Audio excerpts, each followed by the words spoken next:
Ravi de vous voir aussi nombreux à cette. C'est vraiment insupportable. Hein. Et en plus, je ne peux pas me lever. Ouais, c'est raide hein, pour moi. C'est la punition, triple punition. Bien, bonjour à tous. Donc, on est ravis de vous accueillir dans cet atelier sur la data vise, même si on risque de vous décevoir absolument, parce que je suis sûre que grand nombre d'entre vous s'attendaient à de la programmation, du Python. Eh bien non, pas du tout. On ne va pas faire ça du tout. On va commencer à faire de la data vise avec un papier, un crayon, une gomme. On va utiliser la méthode PCG. Et on va réaliser que la data vise est probablement la dernière arme qui restera aux actuaires pour ne pas se faire doubler par l'intelligence artificielle, qui est artificielle, mais dont on peut douter que c'est d'intelligence. Je vous présente avec moi donc Sébastien Declérieux, philosophe spécialiste des lois de la perception. Le cabinet actuariel travaille depuis 12 ans sur la visualisation des données. On s'est aperçu depuis 2 ans qu'il fallait mettre un peu de philosophie de la perception et tenir compte des lois de la perception du corps humain pour faire de la data vise. Pour ceux qui m'ont déjà subi, on a fait quelques progrès, notamment avec des papiers, des crayons et des gommes. Voilà. J'ai formé certains d'entre vous à l'ISFA, d'autres à l'ERM, d'autres à la data science. Et quand je revois ce que vous me faites, je suis très mécontente. Je vous le dis avec beaucoup de tendresse et d'amour. Je ne citerai personne. Mais je pensais que j'étais une bonne pédagogue. J'ai réalisé que non, pas du tout. Hein, voilà. Je vous présente également Lucas, qui travaille au cabinet actuariel depuis maintenant 3 ans. Voilà. Alors, il ne dit pas grand-chose, mais il est d'une efficacité redoutable puisqu'il applique les règles absolues de la data vise qui sont très simples. Il suffit de minimiser le rapport entre l'encre et la signifiance. Donc, la loi de la data vise est extrêmement simple. Et comme toute loi simple à édicter, elle est très dure à suivre. Par exemple, il suffit de traverser au passage piéton. Ça, c'est la règle. Et en vrai, hein, voilà. Alors, on va représenter notre amie Sylvaine qui s'est fait porter pâle pour cause de Covid.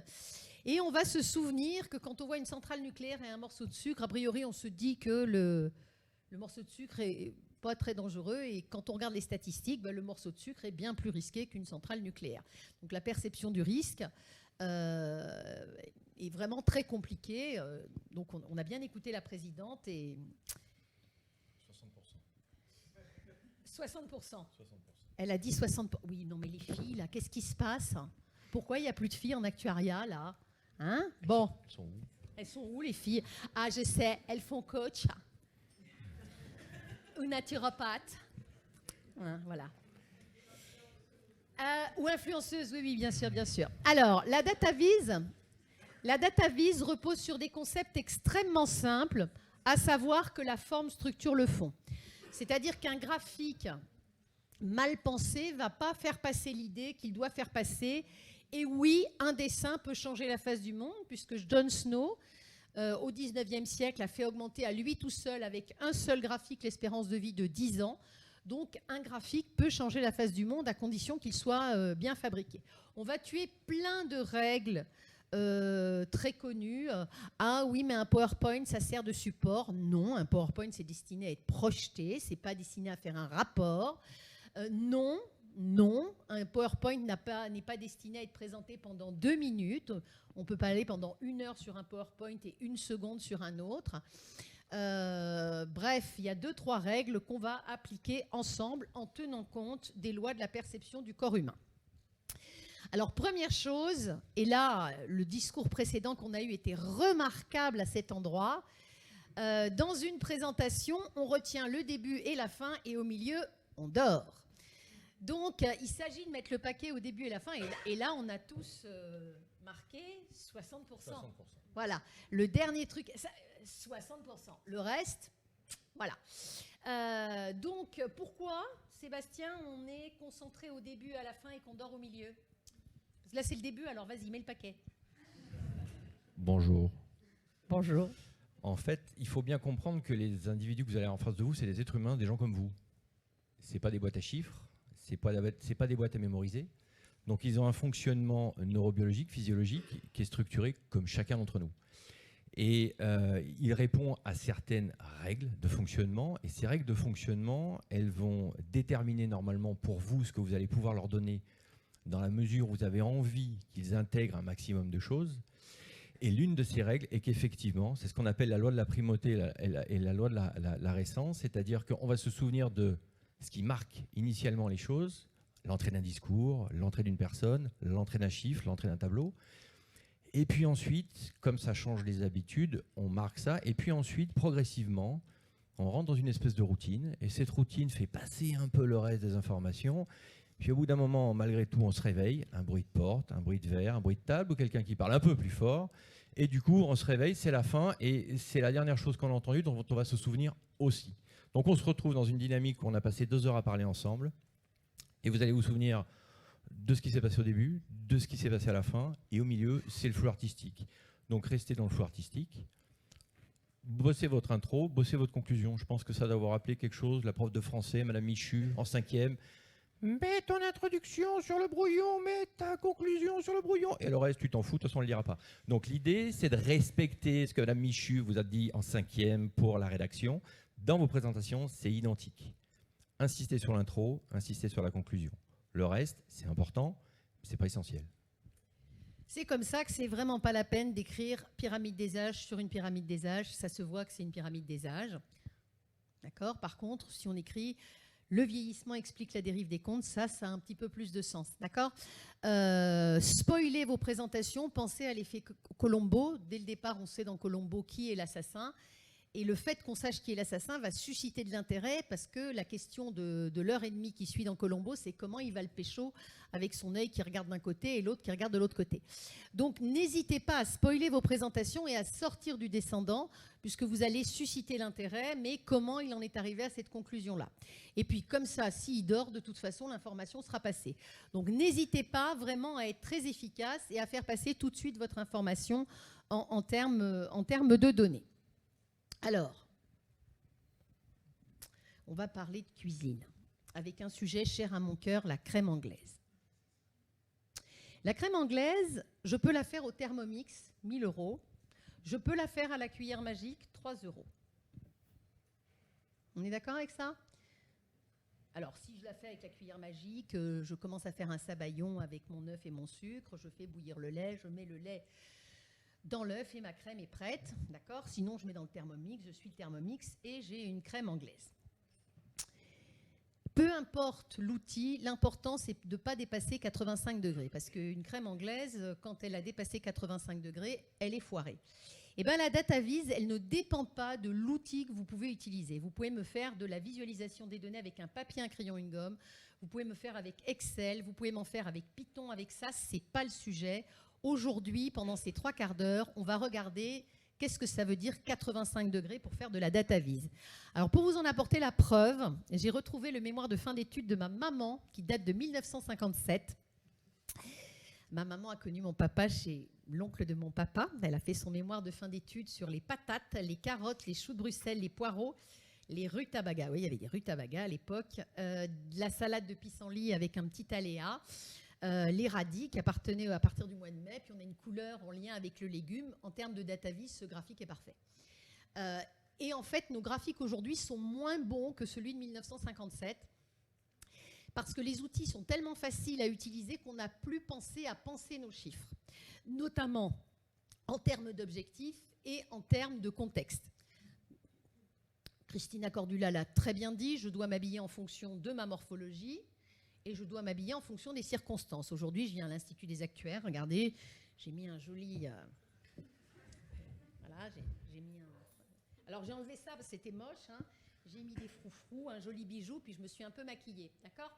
J'ai mis ça parce que je tiens compte de ma morphologie, bien sûr. C'est-à-dire que j'ai un peu pris du poids ces derniers temps. Voilà, donc je m'habille bien en fonction des circonstances et de ma morphologie. Et bien, le chiffre, ça va être exactement la même chose. Il va falloir l'habiller en fonction des circonstances, en fonction de l'objectif et en fonction de la morphologie du chiffre. On vous enverra... Oui, mais comme ça, vous n'oublierez pas.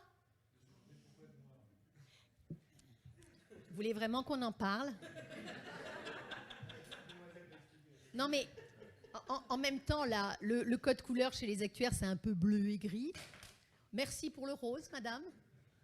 Merci, c'est très gentil. Je pense qu'il va falloir mettre des dress codes bientôt en actuariat. C'est pas possible. Hein, tout. Le noir, ça amincit. Voilà. Hein, voilà. Voilà, vous avez été très grossi en fait, monsieur. Voilà. Donc, Christina Cordula l'a dit, je dois m'habiller en fonction des circonstances et en fonction de ma morphologie. Ben, en fait, avec le chiffre, ça va être exactement la même chose. On va tenir compte de la morphologie du chiffre selon qu'on veut faire une notion de partage, une notion de classement, de performance, d'évolution ou de corrélation. Donc, il y a des règles. On vous enverra un tableau de synthèse. On les trouve très facilement sur Internet. Ça, c'est presque le plus facile de la data vis, c'est de prendre le bon graphique pour la bonne représentation. Alors, si la perception d'un risque dépend du contexte dans lequel le risque est placé, je pense que dans les Orsas de l'année dernière, personne n'a parlé des punaises de lit. Cette année, est-ce qu'on va mettre les punaises de lit dans les Orsas? On se le demande, oui, il y a peut-être un risque, hein, on ne sait pas. On commence à parler d'un risque en réalité dès lors qu'il est survenu. Donc on se fait tous croire qu'on manage bien les risques alors qu'en réalité, on va parler d'un risque quand c'est trop tard. Voilà. De la même manière, la perception d'une forme dépend du contexte dans lequel la forme est placée. Ça veut dire que le graphique que vous ferez ne sera jamais neutre, puisque la perception d'une forme dépend du contexte dans lequel cette forme est placée. On vous enverra des liens, notamment une visualisation, parce que là, j'ai que 3/4 d'heure, mais il y a des vidéos, la DataVis pour les nuls, il y a des vidéos sur si vous voulez vraiment faire des PowerPoint moches. C'est aussi une solution. Hein. On vous enverra des tableaux de synthèse. Si je vous revois à l'ERM ou en data science, je suis ravie de vous donner tous ces outils. Pour ceux qui m'ont déjà vu, je suis toujours là pour le SAV, parce que voilà. Mais en 3/4 d'heure, on ne pourra pas tout faire. Donc on est bien d'accord que ces deux segments ont exactement la même longueur. On est tous d'accord là-dessus ? Ben, pas notre œil. Hein. Et pourtant, ces deux segments ont exactement la même longueur. Ça, c'est pour bien prouver que la perception d'une forme dépend du contexte dans lequel la forme est placée. Essayez de répondre honnêtement quand on vous pose des questions. Merci. Ben oui, ils ont exactement la même longueur. Ah oui, il faut que je mette mon micro comme ça.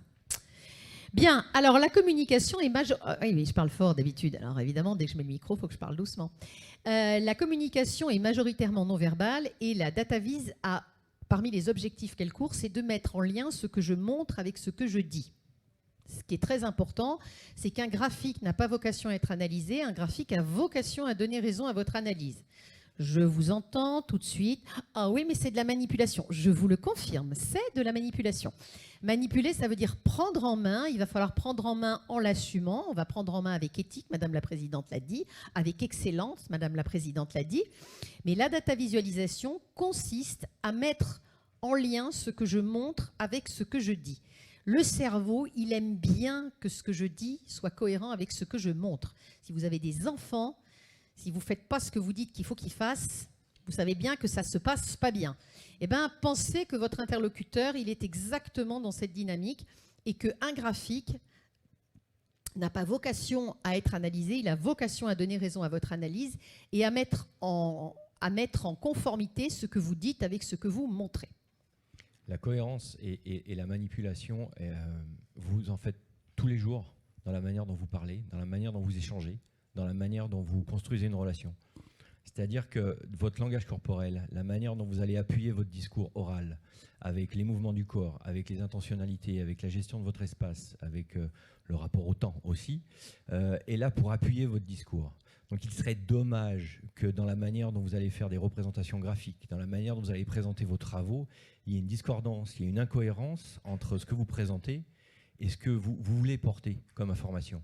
Donc il faut vraiment essayer de se mettre dans cette idée-là, qu'au-delà de l'idée de manipulation qui peut être effectivement un peu négative à premier lieu, en fait c'est juste une supplémentation d'âme de ce que vous allez mettre dans les chiffres que vous allez présenter pour que l'information que vous voulez passer, parce que c'est ça que vous faites au départ, passer cette information-là, pour qu'il y ait une réactivité derrière, elle soit juste et positionnée.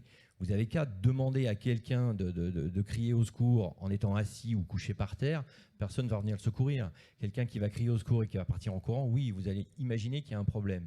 Et c'est exactement la même chose avec les chiffres que vous présentez. Si vous avez des chiffres critiques à présenter, je ne vous demande pas de mettre des choses horribles autour, mais si vous avez des chiffres critiques à présenter et que c'est dans un tableau Excel basique, ma liste de courses, elle est dans un tableau Excel basique, c'est pas pour autant que c'est critique. Tout dépend de ce que j'ai acheté.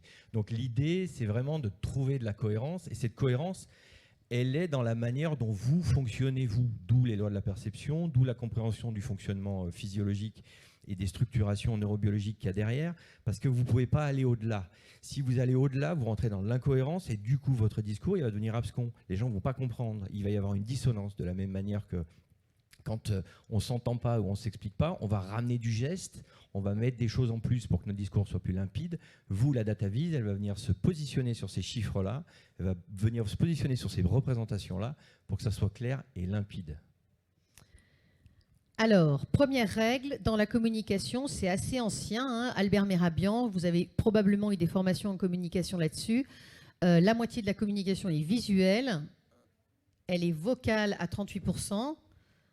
Je crois qu'on a un exemple assez clair d'un langage parlé sans aucune intonation.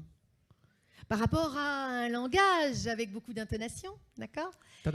Le message lui-même ne représente que 7% de votre communication.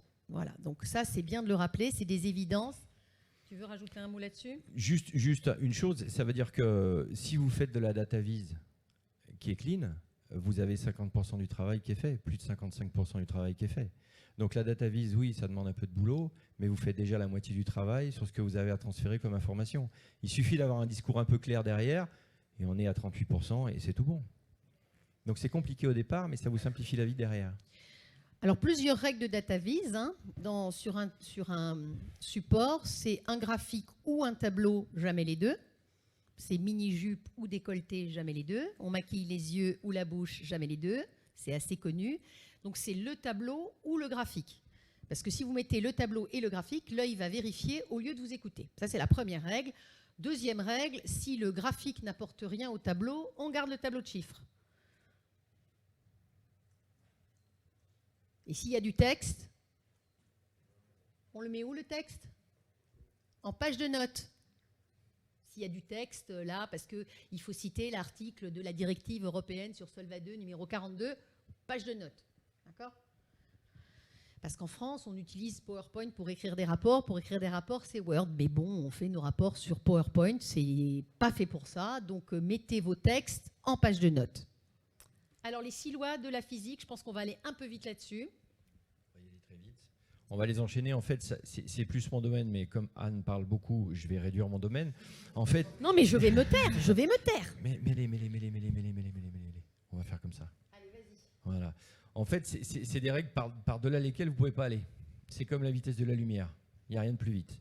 Ça, c'est des lois physiques et physiologiques qui peuvent s'appliquer dans la majeure partie des éléments que vous allez pouvoir faire et appliquer dans votre vie perso comme au boulot. La loi de l'espace-temps, il ne faut pas oublier une chose, c'est savoir où vous êtes.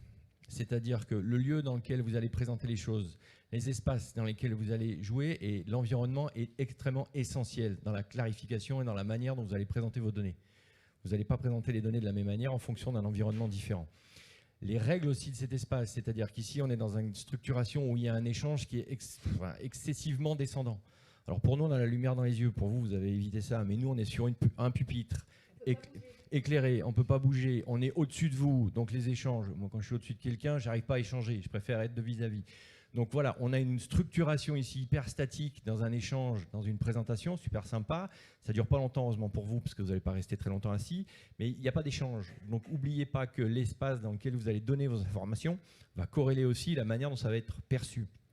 Donné et facilité pour vous dans un espace qui est cohérent et perçu pour l'autre avec plus ou moins de difficultés. La loi de la relativité du système, c'est savoir où l'on est et où on va. Donc les raisons pour lesquelles vous allez présenter les choses et les raisons pour lesquelles vous allez développer tout ça. La loi de l'homéostasie, c'est beaucoup plus interne à l'individu. C'est une règle qui fait que toute modification de ces règles de base fondamentales, de ces petits chiffres de température, de pression artérielle ou autre, va lui demander de l'énergie. Donc quand vous allez lui amener de l'information à la personne qui est en face de vous, vous allez la mobiliser dans quelque chose qui est autre que ses habitudes. Vous allez lui dire, ce qu'on va faire ensemble, c'est que tu vas consommer du glucose. Il faut que le cerveau il fonctionne, il faut que le reste aussi. Donc vous la mettez dans une situation où vous apportez des informations, où il faut qu'il y ait son attention sur ce que vous allez lui donner. Donc déjà, vous lui dites, va falloir te bouger. On essaie de faire au mieux aujourd'hui. Mais d'un autre côté, si vous facilitez son appréhension de ce que vous allez lui donner, si vous facilitez sa capacité d'accepter ce que vous allez lui donner, parce que vous avez structuré l'information, et n'oubliez pas les 55%, ça va faciliter ça. Vous allez diminuer sa ration de glucose de consommation et vous allez faciliter donc l'échange, la compréhension et l'intégration des données que vous allez donner. Les lois énergétiques du corps, c'est qu'il ne faut pas oublier une chose, c'est que l'homme, il a une règle, c'est consommer le minimum pour un maximum d'efficacité. La loi du moindre effort. On est d'accord? On préfère tous prendre les escalators quand on est fatigué le soir que les escaliers. On fonctionne comme ça, le cerveau fonctionne comme ça, la compréhension de l'environnement fonctionne comme ça. Il y a un degré au-delà duquel on bascule, on s'endort. Rappelez-vous l'introduction, le développement et la conclusion. Donc il faut capter ça pour vraiment intégrer que c'est des chiffres, c'est du rapport, c'est des choses qui sont un peu lourdes, difficilement compréhensibles. Vous avez un cerveau qui fonctionne très dur, mais d'un autre côté, il ne faut pas oublier que le moindre effort, il est toujours là. Et donc, il faut passer par là. Et plus vous allez simplifier les choses, au départ, plus ça va être simple pour la suite. Je me rappelle, dans mes premières années d'études, il y a quelques années de ça, il y avait un bouquin de présentation de biochimie qui était épais comme ça. Et la première image que j'avais dans ce bouquin de biochimie, c'était un type qui était en train de couper du bois. Et il y a un gars à côté qui lui dit, mais tu n'irais pas aiguiser un peu ta scie, là? Parce que tu vois que c'est quand même difficile, tu as du mal à faire. Et il se retourne et dit, t'as vu la quantité de travail que j'ai à faire? J'ai pas le temps d'aller aiguiser ma scie.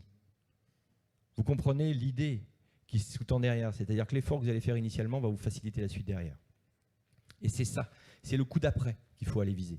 Et ça, c'est la loi de l'intentionnalité. C'est-à-dire qu'à un moment donné, il faut aller faire l'effort de sortir d'une situation qui peut être habituelle pour vous, qui peut être plus facile pour vous, pour aller chercher derrière une facilité. Et la répétitivité du geste que vous allez commencer à faire va amener chez vous des engrammes de fonctionnement d'habitude qui va faire que ce qui vous semblait difficile au départ va être simple après. Ça s'appelle simplement l'entraînement. Là, on va donner la parole à Lucas, qui est au cabinet depuis 3 ans et qui est obligé d'appliquer des règles drastiques de DataVis. 50 nuances de gris, une couleur. C'est ça la DataVis. Des titres messages, sujet, verbe, complément, une seule idée par slide, un seul graphe. On a des règles. Je ne suis pas cool du tout comme patronne, hein, non. Non, c'est vrai que c'est compliqué, mais je confirme que c'est du temps qu'on a l'impression de perdre au début. On prend beaucoup de temps, on essaie d'appliquer ces règles, et en fait, finalement, après, quand on présente, c'est un temps fou gagné, la compréhension de l'auditeur est accentuée. C'est vraiment quelque chose de plus simple après pour donner des explications. Les questions sont souvent aussi plus claires en retour, parce qu'on peut revenir sur une slide avec telle indication. On a une simplicité... c'est beaucoup plus simple l'échange finalement avec nos interlocuteurs. Alors quand un client interne ou externe vous demande plus de données, ça signifie que vous en avez trop donné. Nous, les actuaires, on a l'habitude de faire du data crunching et on confond data crunching avec DataVis. Et on a vraiment la croyance qu'on n'a pas donné assez de données. C'est l'inverse. Quand on vous demande plus de données, vous en avez trop donné. En tout cas, vous n'avez pas donné des données qui permettent de décider. C'est-à-dire, vous n'avez pas tenu compte de l'objectif de la présentation, vous n'avez pas permis la prise de décision. Donc, tout l'enjeu de la DataVis, c'est vraiment de permettre... voilà, parce que, par exemple, on vous demande, calculez-moi les provisions sur le régime truc-muche. Très bien. Alors, vous, en tant qu'actuaire, la formule, on y va, les données, on va chercher. Mais pourquoi il faut calculer ces provisions sur ce dossier? C'est quoi l'objectif? Est-ce que vous avez osé poser la question?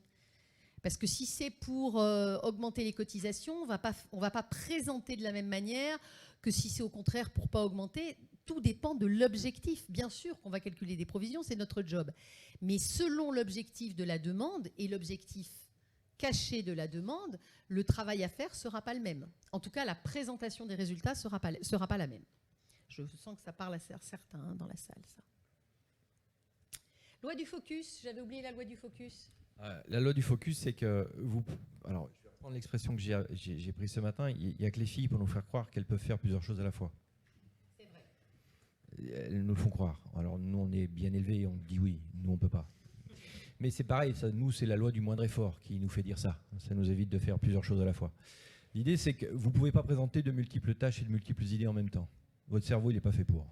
Il va forcément mettre de côté, il va forcément se concentrer sur ce qui l'intéresse, il va forcément élaguer un certain nombre de choses, et donc vous allez perdre en information globale. Donc ce qu'il faut, c'est cibler les choses pour que la personne qui est en face de vous puisse se concentrer sur ce que vous avez envie de faire passer comme information et sur ce qu'elle a envie de recevoir comme information par rapport à sa demande.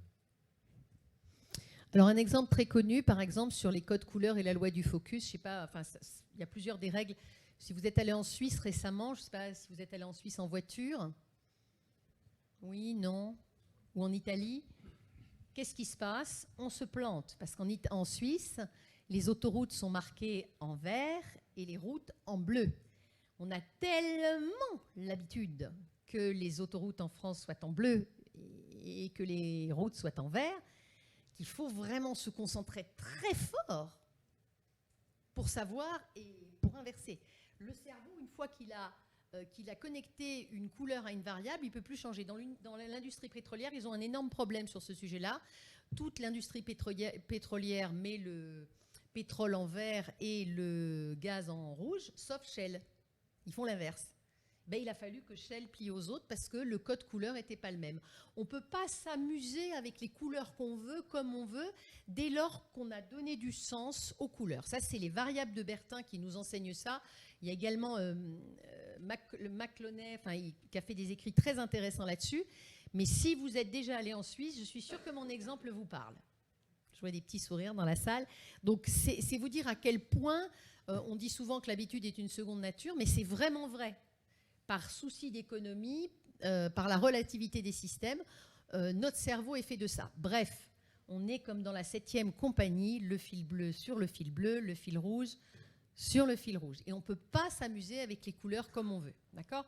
Alors, j'ai oublié la règle 0 de la DataVis. On fait ça qu'on veut en DataVis dans le respect de la charte graphique. Hein, j'étais dans une boîte où ils m'avaient mis sur des slides 3 polices de caractère et du Calibri et du Aria. Non. Petite règle de base de la DataVis dans le respect de la charte graphique.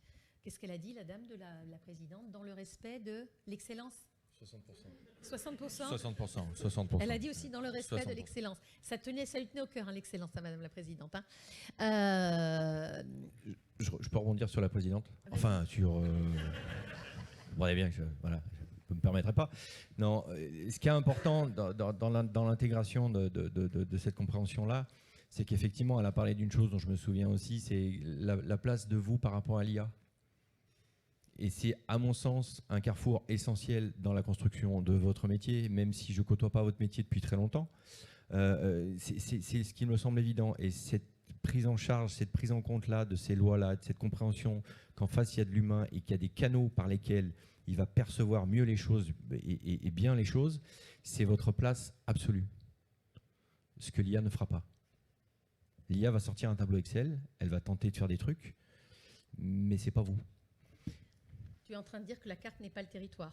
Je suis en train de dire que la carte n'est pas le territoire. Voilà. Et un graphique n'est pas la réalité. Combien de temps il nous reste ? Je pense qu'on est bien là. 3 minutes. Formidable. Non, je déconne, 10. 10 minutes. Alors, regardez, ça s'apprend. Je ne sais pas si vous connaissez ce dessin. Qu'est-ce que c'est ? Une coupe longitudinale du cerveau. Tant qu'on ne l'a pas vu, étonnant, non ? C'est un peu comme le logo Carrefour, tant qu'on n'a pas vu le C, on ne l'a pas vu. Mais regardez, ça s'apprend. Ça veut dire que quand vous faites une visualisation, vous devez dire aux gens ce qu'ils doivent voir. Ça veut dire qu'un graphique n'est jamais neutre. Personne, je ne sais pas si vous saviez que c'est une coupe longitudinale du cerveau, mais regardez, ça s'apprend. Et c'est bien vous qui dites aux gens à qui vous remettez des données, regarde là, le problème il est là. D'accord ? Et je vais vous en apporter la preuve. Alors si j'ai 10 minutes, on va zapper la loi de la Gestalt. J'ai 10 minutes, hein ? Eh bien voilà, on va zapper ça. On va, voilà. On va oui, 3 quarts d'heure, c'est pas possible. On avait fait court, on s'était tenu, on s'était dit 3 quarts d'heure. Hein ? Voilà. Ils sont bons. Voilà, on va tenir en 3 quarts d'heure. Alors, la data vise consiste tout simplement à passer de Kim Kardashian à Inès de la Fressange. Contrairement à ce qu'on peut penser, le temps de préparation d'Inès de la Fressange est supérieur au temps de préparation de Kim Kardashian. Parce qu'on a l'impression qu'elle sort de chez elle, Inès de la Fressange, avec ses petits talons plats, ses petites rides. Le temps de préparation d'Inès de la Fressange est supérieur au temps de préparation de Kim Kardashian, qu'on va un petit peu démaquiller. Donc je vous présente le Kim Kardashian de la DataVis, c'est-à-dire le tableau de chiffres. Au réveil. Au réveil, le matin. Non, ça c'est maquillé, tout ça. Hein. Parce que là, Kim, on ne voit pas à quoi elle ressemble en vrai. Hein. D'accord ? Donc on va un peu démaquiller, on va la décorseter, Bichette, on va la décoiffer un petit peu. Voilà. Alors, puisque la DataVis repose sur un principe très simple, il suffit de minimiser le rapport encre-signifiance, eh bien on va supprimer toute l'encre qui n'est pas signifiante sur ce tableau de chiffres. C'est tout. On va donc supprimer les couleurs. On va supprimer le gras et l'italique. Depuis un certain Gutenberg, on ne met en gras que ce qui est important, on ne met en italique que ce qui est différent et on ne souligne rien. C'est les 3 règles qui datent d'il y a 600 ans. Donc tout le monde est à peu près d'accord là-dessus, à part les actuaires quand ils font des PowerPoint, parce qu'il y a du gras, de l'italique, du souligné, de l'encadré. Pensez Kim Kardashian, décorseté Kim Kardashian. Et on va supprimer les bordures. Ce qui sépare les peuples, ce ne sont pas les rivières, ce sont les montagnes. Si je veux séparer de l'information, je ne mets surtout pas de cadre, je mets des espaces. Ça, c'est ce que nous disent les lois de Nagelstadt que j'ai présentées il y a 30 secondes, un peu rapidement. Je vais séparer les chiffres et les lettres. Je vais aligner les textes à gauche et les chiffres à droite. Et là, on va faire une minute de silence sur les 10 minutes qui nous restent. Qu'est-ce qu'on va faire avec les chiffres ? Préparez-vous, ça va faire mal. Respirez bien, parce que là, je ne vous ai pas fait de péridurale. On va être dans de l'accouchement sans douleur. Ça va être dur. Ça va être très violent. Ça va piquer. On y va ? On va les arrondir. Ça va ? On a perdu quelqu'un au fond. Voilà. Ça va. Alors, je rappelle que les actuaires prévoient l'avenir, que tous les chiffres qu'on présente sont faux. D'accord ? Ça n'a pas besoin d'être faux 3 chiffres après la virgule. D'accord ? Voilà.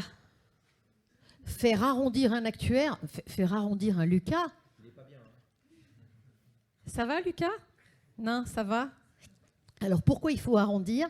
Parce que, loi de l'homéostasie et de l'économie, si j'écris 56,82, l'œil lit 52. Il lit la première et la dernière lettre. Il a l'habitude de faire ça. Un chiffre arrondi est paradoxalement plus précis qu'un chiffre complet.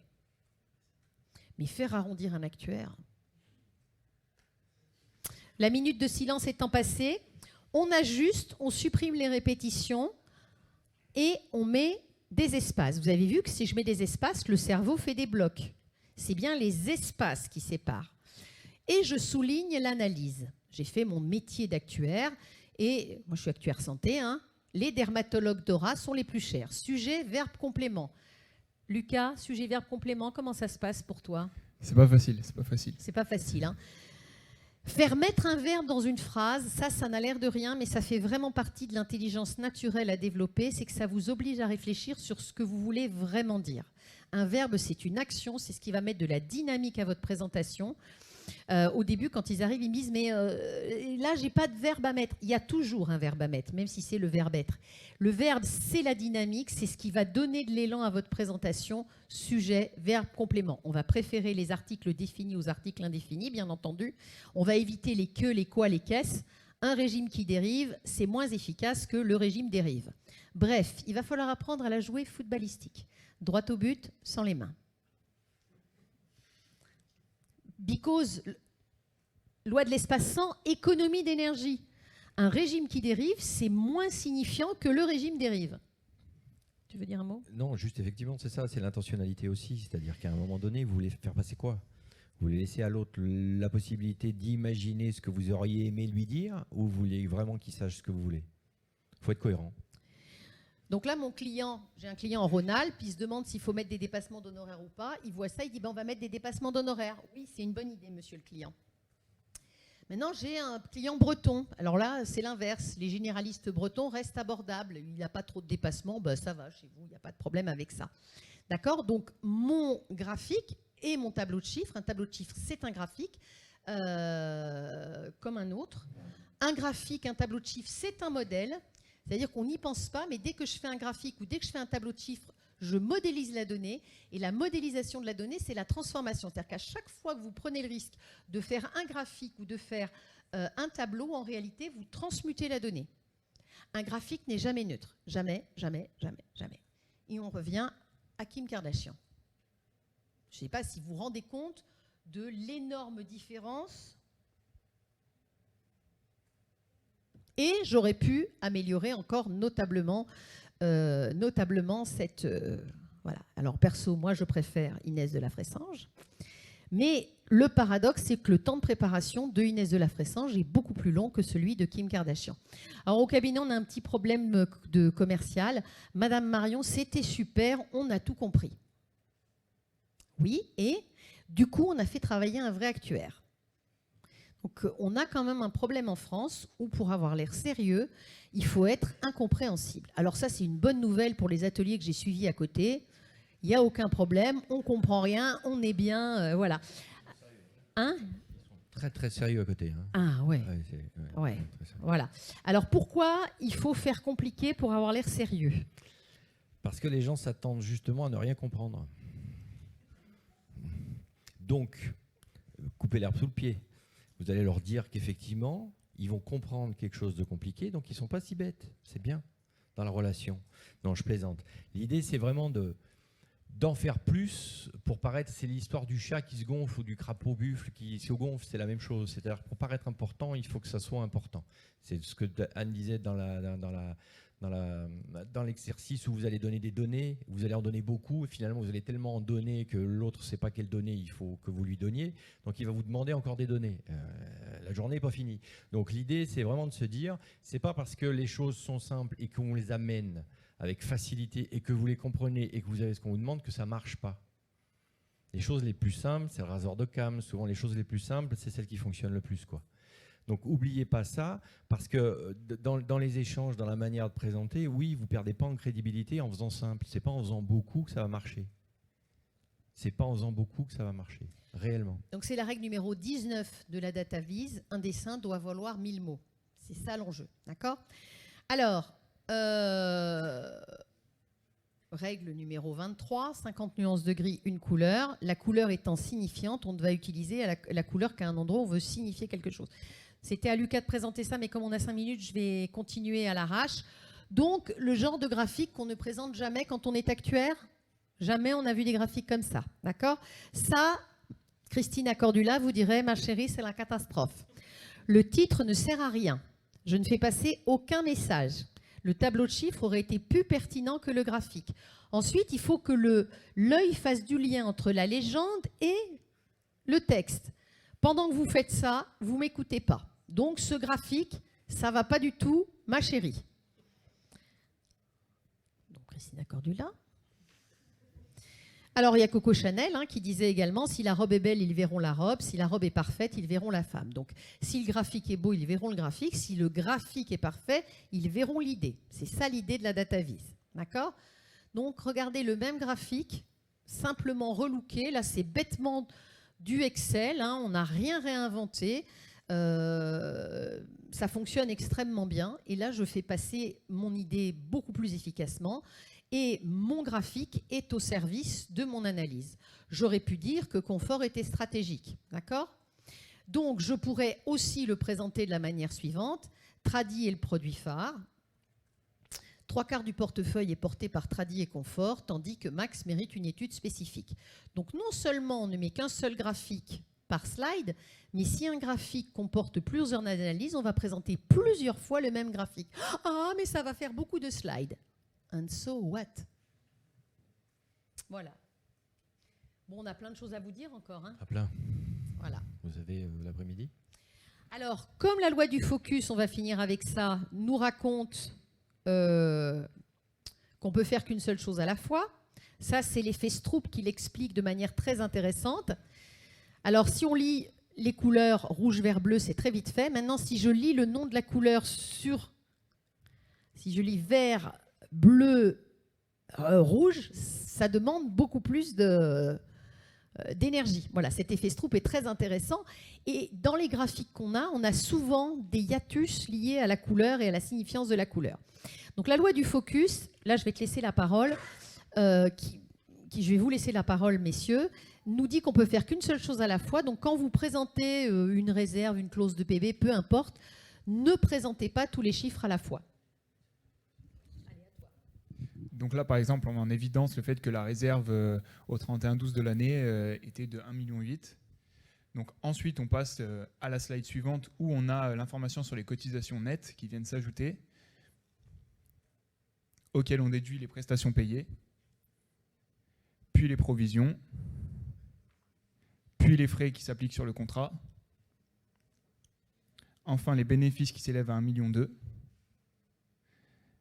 l'affectation à la réserve, et on a notre nouveau montant de la réserve en N+1 qui s'élève à 2,7 millions. Et donc on a affiché au pas par pas chacune des informations pour les assimiler les unes après les autres. C'est passé à travers les lois de la perception. Je reprends un peu la main. C'est passé à travers les lois de la perception, c'est-à-dire que vous avez donné une information qui est intégrée. Ensuite, on passe à une autre information dans une spatialité différente. Il y a une chronologie qui se passe dans la manière dont vous allez présenter les graphiques, dont vous allez présenter l'espace.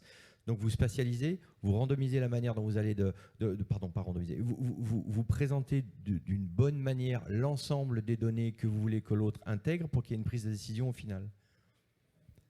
Plutôt que de faire un ensemble global où il y a toutes les informations, où l'autre doit venir chercher, vous donnez les choses progressivement. Et ça s'intègre beaucoup plus facilement.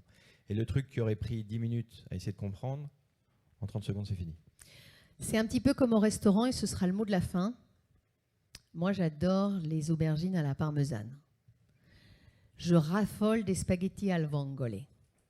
Je me régale avec un tiramisu et pour finir avec un bon verre de vin et un café ristretto.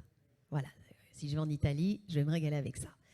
Imaginez un instant que le restaurateur arrive avec une grande assiette dans laquelle il y a les aubergines, les pâtes, le tiramisu, le verre de vin et le café. C'est immonde, tout servi en même temps. Ça, c'est ce qu'on appelle le service à la russe. Autrefois, le service à la française, on mettait tout sur la table et on mélangeait. Bon, c'est pas à la mode, mais le service à la russe, on présente une chose à la fois. Puis surtout, on n'a pas envie que le restaurateur nous dise à quel point il s'en est vu pour récupérer des vongolais en ce moment alors que c'est pas la période, que son arpète s'est coupé le doigt parce qu'il a dû l'emmener à l'hôpital, que le prix des aubergines, ma brave dame, j'en ai rien à foutre. Quand je suis au restaurant, j'ai pas envie qu'on m'explique que ça a été dur de trouver des aubergines. Je m'en fiche que le prix du café est augmenté. J'ai envie de me régaler, mais surtout, j'ai envie de manger les plats l'un après l'autre. Donc, dans la DataVis, ça va être la même chose. Arrêtez de coller des indigestions à votre public. Ça va comme mot de la fin? Est-ce qu'on est dans le timing? Splendide. Voilà. Alors, comme l'artiste n'était pas là, on a apporté des dessins. Ce qui se passe dans la boîte à formules, dans la boîte à équilibrer des comptes. Elle nous a fait des dessins très, très poétiques. Il y a également des chiffonnettes à lunettes. Et on vous enverra, pour ceux que ça intéresse, des documents complémentaires.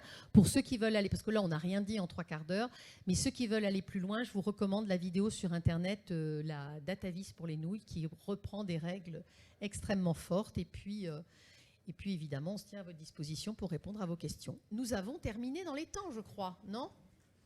Je ne sais pas, est-ce qu'on se fait arrêter?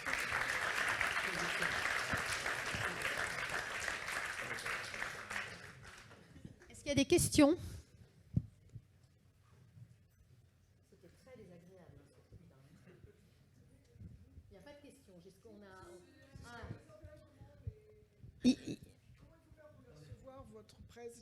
Comment il faut faire pour recevoir votre presse? Alors, on va les envoyer à l'Institut des Actuaires. On l'a revu, on va vous l'envoyer. Et on vous enverra des documents complémentaires pour aller un peu plus loin si ça vous intéresse. Et puis, on vous a prévu une petite interro surprise. Ah, attendez. Ah ben oui. Attendez. Ah, mais quelle est bête, cette fille. Alors, oui, parce que j'ai un petit côté Institut de Troisième République. Donc, si vous voulez vous amuser, merci de la question, parce que ça me rappelle qu'on a fait un quiz de synthèse de la formation. Donc, on enverra tout ça à l'Institut des Actuaires. Et si on oublie, surtout vous rappeler, et puis...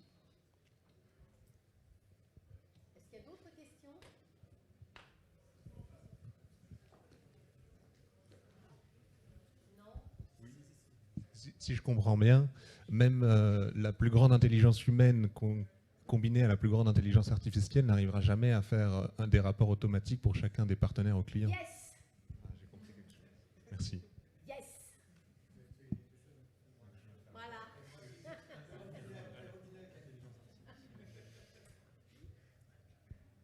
C'est probablement la data vis qui va vous sauver du travail que pourra faire l'intelligence artificielle, c'est sûr et certain.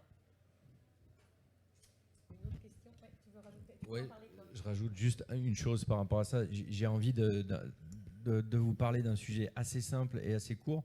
C'est qu'effectivement, par rapport à l'intelligence artificielle, il faut que vous centriez votre fonction d'être humain plus que de réflexion et plus que d'analyste, pardon. Et le terme que j'avais utilisé ce matin, que je n'ai pas utilisé dans la conférence, mais comme on est en dehors de la conférence, je peux le dire maintenant. Tant pis. C'est qu'il faut que vous soyez des producteurs de désir. Alors, ma petite dame, je ne parlais pas de plaisir, je parlais de désir, c'est pas la même chose. Non, le désir, c'est ce qui vous fait bouger, vous, tout le temps, partout. Donc, en fait, vous allez, désirer ce que vous allez faire, vous aurez du plaisir à le faire, mais en tout cas, ça va vous faire bouger dans des choses dans lesquelles vous prendrez, pas votre pied, mais en tout cas, vous serez bien. Et vous allez répondre à des désirs de la personne qui est en face de vous. Ça va produire un échange qui sera constructif et vous allez passer au-delà de cette espèce de problématique de il faut que ça soit compliqué pour que ça passe, quoi. N'oubliez pas une chose, c'est que le mot motivation, il a été créé par les managers et que les philosophes, ils ont parlé que d'une seule chose, c'est du désir. Je vous laisse avec ça. Est-ce qu'il y a d'autres questions ou est-ce qu'on a... Définitivement, on a scotché tout le monde là. Vous voulez pas partir? On continue? Ah, moi je peux continuer.